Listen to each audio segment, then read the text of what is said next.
देवानंच आपल्याला बोलवायला लागते भेटीला, तरच आपलं जाणं होतं. त्याशिवाय आपल्याला घडत नाही असं म्हणतात, ते काय खोटं नाही. कारण आपण कितीतरी वेळेला ठरवते की जायचं पण जाणं होत नाही. पण आज अचानकच आम्ही इथे आदमापूरला बाळूमामाच्या दर्शनाला आलेलो आहे. ते कसं ते सांगते. नमस्कार, मी प्रतिभा तुम्हा सर्वांचं स्वागत करते आपल्या चॅनेलवर. तर आजचा दिवस तुम्हाला खूप छान सुंदर जाऊन तुमच्या मनातील सर्व इच्छा पूर्ण होत. तर झालं असं, तर आज मी सोमवार असल्यामुळे कसं महादेवाच्या दर्शनाला जाते. तर तिथे गेले, दुधाचा वगैरे अभिषेक केला, नमस्कार केला. तर तिथे नवरोबाच्या ओळखीचं कोणतरी गावातलं भेटलं. ते म्हटले गावात आलाय महादेवाला तर ज्योतिबाचं दर्शन पण घेऊन जा.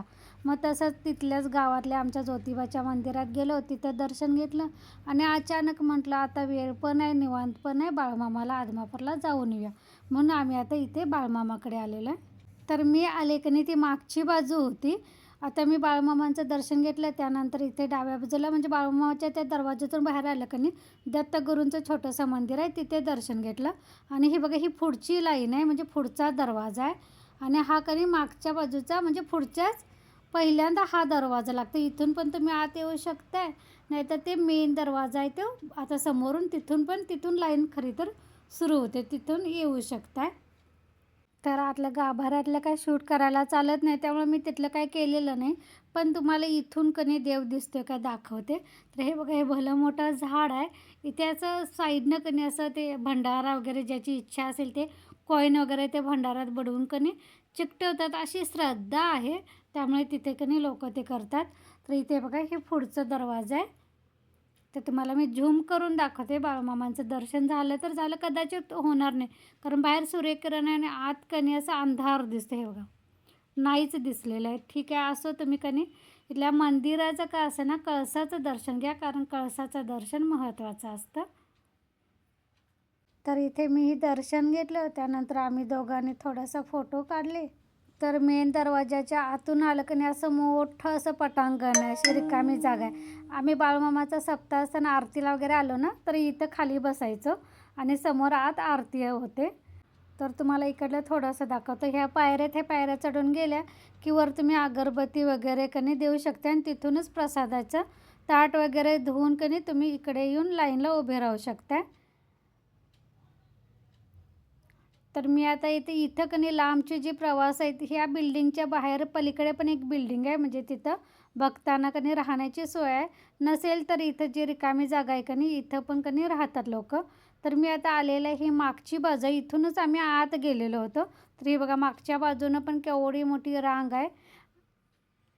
तर इथं बाळूमामाच्या दर्शनाला तुम्ही पुढच्या मेन गेटपासून आत पण येऊ शकता, किंवा मागच्या बाजूनं गाडी पार्किंग करताय तिथून पण येऊ शकताय. तर चला, चप्पल घालाय. मी चप्पल एका बाजूला ठेवलं होतं आणि दुसऱ्या बाजूला ठेवलं होतं, जेणेकरून कोणी चोरून नये यासाठी. त्यानंतर मागच्या बाजूला पण तुम्हाला प्रसादाचे वगैरे छोटी छोटी दुकानं आहेत. आणि पुढच्या बाजूला काय पूर्ण अशी गल्ली फुल भरलेली आहे. देवाला महादेवाला गेलेलो, तिथनं मग ज्योतिबा करून बाळूमामा करून आलो. हा.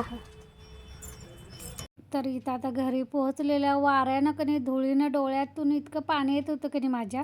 ते धूळ पण आणि ते भंडारा पण फुंकायला पाहिजे होता. ते भंडाराचं पण वाऱ्यानं सोडून डोळ्यात गेलं होतं, त्यामुळे डोळ्यातून पाणीसारखं येत होतं. तर इथं घरात आलेल्या समोरच्या काकीने ते तुरीचं वेल लावलेलं होतं. तर त्यांनी तुरीच्या शेंगा काढून मला इथं ग्रिलजवळच ठेवलेलं आहेत आमटी वगैरे करायलासाठी. आणि थंडी तर इतकी प्रचंड आहे ना, थंडीनं सगळी वाट लागलेली आहे बघा. ओठ वगैरे असं सगळं स्किन माझी अशी फुटल्यासारखी. मला एकतर थंडी सहन होत नाही आणि मुळात आवडत पण नाही, कारण पूर्ण माझ्या सगळ्या शरीराची वाट लागते. तर इथं महादेवाला अभिषेक वगैरे करायला गेलेले, त्यामुळे बॉटल वगैरे काढून घेतली. आता पहिल्यांदा काकीने तुरीच्या शेंगा ठेवून गेल्यात, त्या प्लेटमध्ये काढून ठेवूया. मला नाही वाटत पोरं ही आमटीसाठी शिल्लक ठेवतील, कारण आल्याला हे कच्चे पण दाणे खायला छान लागतात. कोवळे असले ना खायला छान लागतात. तर पोरं माझ्या मते हेच खाऊन असंच टाकतील.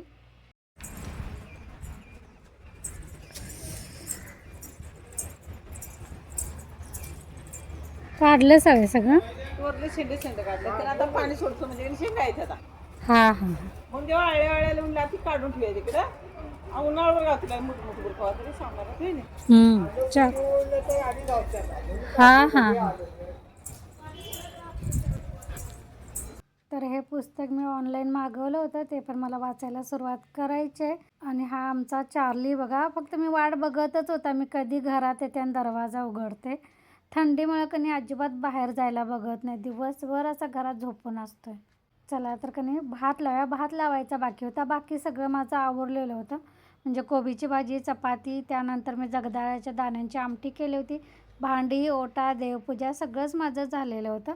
फक्त भात म्हटलं गरम गरम लावायचं म्हणून ठेवला होता आणि म्हटलेलं महादेवाला जाऊन परत लगेच येऊन लावायचा. पण ते महादेवाला, त्यानंतर ज्योतिबा, त्यानंतर बाळमा असं करत करत कधी 12:30 वाजले मला घरात यायला.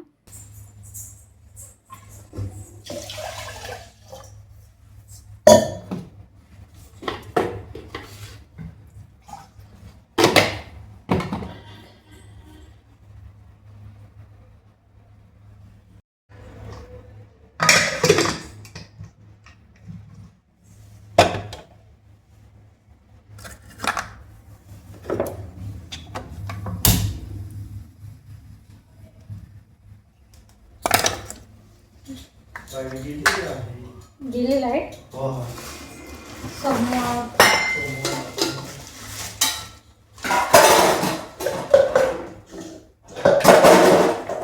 भात कुकरला लावला, त्यानंतर कपडे मशीनला लावायची बाकी होती.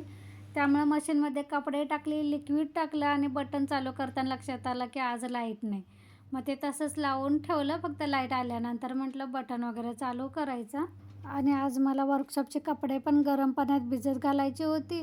ते गरम पाणी चालू केलं आणि ते थोडंसं माझं जुनं लिक्विडचं कणी ते पॅकेट संपलं होतं, पण त्यात मी पाणी घालून कणी खळबळून असं काढलं. ही सवय माझ्यासारखी कोण कोणाला आहे सांगा.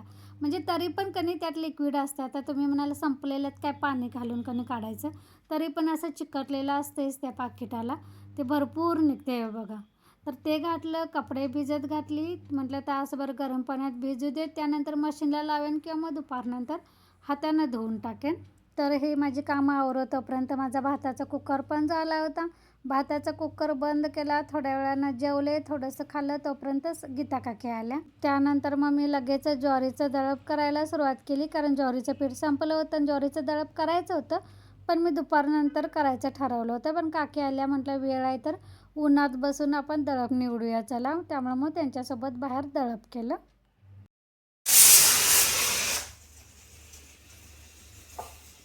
चला तर ह्यासोबतच आजचा व्लॉग मी इथेच बंद करते. पुन्हा भेटू नवीन व्लॉगमध्ये. तोपर्यंत